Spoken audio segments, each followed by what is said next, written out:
200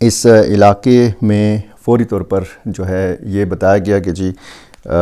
اس کو گھیرے میں لیا جا چکا ہے، سرچ آپریشن شروع کیا جا چکا ہے، اور یہ بھی بتایا گیا ہے کہ انڈس ہائی وے پر ٹریفک جو ہے یہ کچھ وقت کے لیے معطل رہی، کیونکہ ظاہر ہے کہ بڑا واقعہ ہوا تھا اور اس کے فوراً بعد پھر یہ صورتحال پیدا ہوئی ہے۔ اور دوسرا جو ایک واقعہ ہوا ہے وہ بھی میں آپ کے سامنے رکھ دیتا ہوں۔ یہ بھی بتایا جاتا ہے کہ چوکی شموزئی ہے، یہ تھانہ ٹاؤن بنوں کی حدود ہیں، یہاں پہ ایک پولیس چوکی کی بلڈنگ کو دھماکے سے اڑایا گیا ہے۔ تقریباً 2-3 سال قبل یہاں سے نفری کلوز کر کے اس چوکی کو خالی کیا گیا تھا، یہ بتایا گیا ہے، اور اس میں جو ہے اس علاقے میں مختلف جو پاکستانی ملیٹنٹ گروپس ہیں ان کے لوگ یہاں پہ موجود ہیں، ان کی موجودگی ہے، یہ سرکاری ذرائع نے بتایا ہے۔ اور جو معاملہ میں نے آپ کے سامنے رکھا کہ پچھلے ایک ویڈیو میں بھی میں نے اس پہ بات کی تھی کہ بنوں میں امن مارچ ہو رہا ہے، اور اس سے آپ یہ دیکھ لیں کہ 20 تاریخ کو یہ امن پاسون جو ہے یہ ہوگا پیر کے دن، اور اس سے تقریباً 24 گھنٹے پہلے یا ایک دن ایک رات پہلے آپ یہ سمجھ لیں کہ یہ بڑا حملہ جو ہے یہ کیا گیا ہے۔ یہ جو 20 اپریل کو بنوں میں یعنی پیر کا دن ہے، امن مارچ ہوگا امن پاسون کے نام سے۔ اس سلسلے میں تمام جو سیاسی جماعتیں ہیں، جو تاجر تنظیمیں ہیں، جتنی بھی بنوں سے تعلق رکھنے والی مختلف تنظیموں کے لوگ ہیں، وہ خاصی سرگرمی دکھا رہے ہیں ایک بار پھر۔ اور اس میں جو ضلعی انتظامیہ اور قانون نافذ کرنے والے ادارے جو ہیں، ان کے اہلکاروں نے جو مقامات ہیں مختلف جہاں پہ تقریریں ہوں گی مقررین کی، جہاں پہ جلسہ وغیرہ ہوگا، یہاں پہ سیکیورٹی اور انتظامی امور کا جائزہ لیا ہے، اور باقاعدہ یہ لوگ گئے، جیسے ڈی پی او بنوں یاسر آفریدی، ڈپٹی کمشنر محمد فہیم اور دیگر متعلقہ اداروں کے افسروں نے جلسہ گاہ کا دورہ کیا اور تیاریوں کا جائزہ لیا گیا۔ ظاہر ہے کہ ایک بڑی ایکٹیویٹی ہے، بہت بڑی تعداد میں لوگ نکلیں گے، امن کا نعرہ بلند کریں گے، اور اس سے پہلے بھی بنوں میں کچھ عرصہ قبل ایک امن مارچ ہوا تھا جس میں لگ بھگ 5 لاکھ کے قریب لوگوں نے شرکت کی تھی۔ اس میں ایک افسوسناک واقعہ بھی ہوا تھا فائرنگ کا، اس میں ایک شہری شہید ہو گیا تھا۔ اس کے بعد پھر ظاہر ہے کہ وہاں پہ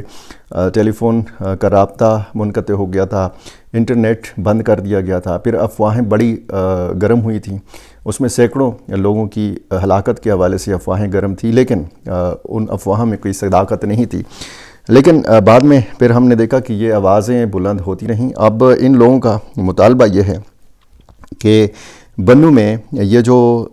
واقعات ہو رہے ہیں، افسوسناک واقعات ہو رہے ہیں، ان واقعات کا سدباب کیا جائے۔ وہ لوگ، وہ تنظیمیں جو یہاں پہ موجود ہیں،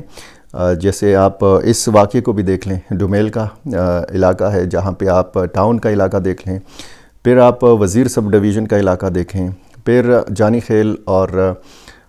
آزاد منڈی، بکا خیل، یہ علاقے، پھر نورڑ، حوید، میریان کا علاقہ، جہاں پہ بنو ڈے اسمل خان روڈ سے ایک سی پیک کا ایک چھوٹی سی ایک سڑک روٹ جو ہے وہ جاتی ہے یہاں سے بکا خیل کی طرف۔ یہ وہ سارے علاقے ہیں کہ جہاں پہ بہت زیادہ ملیٹنٹس ہیں، ملیٹنسی ہے اور واقعات ہوتے ہیں۔ یہ لوگ نکلتے ہیں، یہ سڑک پر گشت کرتے ہیں، یہ گاڑیوں کی تلاشی لیتے ہیں، سرکاری ملازمین کے کارڈز چیک کرتے ہیں۔ اغوا کی بہت بڑی وارداتیں یہاں پہ ہوئی ہیں، اور پچھلے دنوں 3 افراد کو اغوا کیا گیا تھا، شاید پولیو ٹیم کا وہ حصہ تھے، ان کو پھر بازیاب بھی کرا لیا گیا۔ اس طرح بہت سارے واقعات یہاں پہ ہوتے ہیں، اور بنوں میں آپ کو یہ بار بار بتا رہا ہوں کہ بنوں میں اتنے زیادہ حملے کیوں ہوتے ہیں۔ بنوں خیبر پختونخوا کے جنوبی اضلاع میں وہ ضلع ہے کہ جس کی باؤنڈریز جو ہیں یہ شمالی وزیرستان کے ساتھ بھی اور جنوبی وزیرستان کے ساتھ بھی لگتی ہیں۔ دوسری طرف لکی مروت، اور اس طرف اگر آپ دیکھیں تو ٹل کا علاقہ ہے، اور پھر یہاں سے راستے جاتے ہیں کرم کی طرف بھی، ہنگو کی طرف بھی۔ تو یہ بنوں کی جو ایک جغرافیائی حیثیت ہے، تو اس کی وجہ سے شاید یہ جو مختلف تنظیمیں ہیں ان کے لیے بڑا آسان ہو جاتا ہے کہ یہ بنوں میں آئیں یا بنو میں جو گرد و نواح کے علاقے ہیں یہاں پہ ان کے ٹھکانے بھی ہیں اور یہاں پہ آ کے حملے کریں. تو یہ افسوسناک واقعات ہوئے ہیں. اپڈیٹس میں نے آپ کو عالمی خبروں کی بھی دینی ہے, افغانستان کے حوالے سے بھی بات کرنی ہے, لیکن چونکہ یہ بنو میں اور خیبر پختونخوا میں پاکستان میں ایک بہت بڑا حملہ کیا گیا جس کو آپ نے شاید ٹی وی چینلز پہ نہیں دیکھا ہوگا, اس کی تفصیل میں نے سوچا کہ میں آپ کے سامنے رکھوں. میرا چینل آپ نے ابھی تک سبسکرائب نہیں کیا تو یہ کر لیجیے, مجھے اپنی رائے سے ضرور نوازا کیجیے. بہت شکریہ.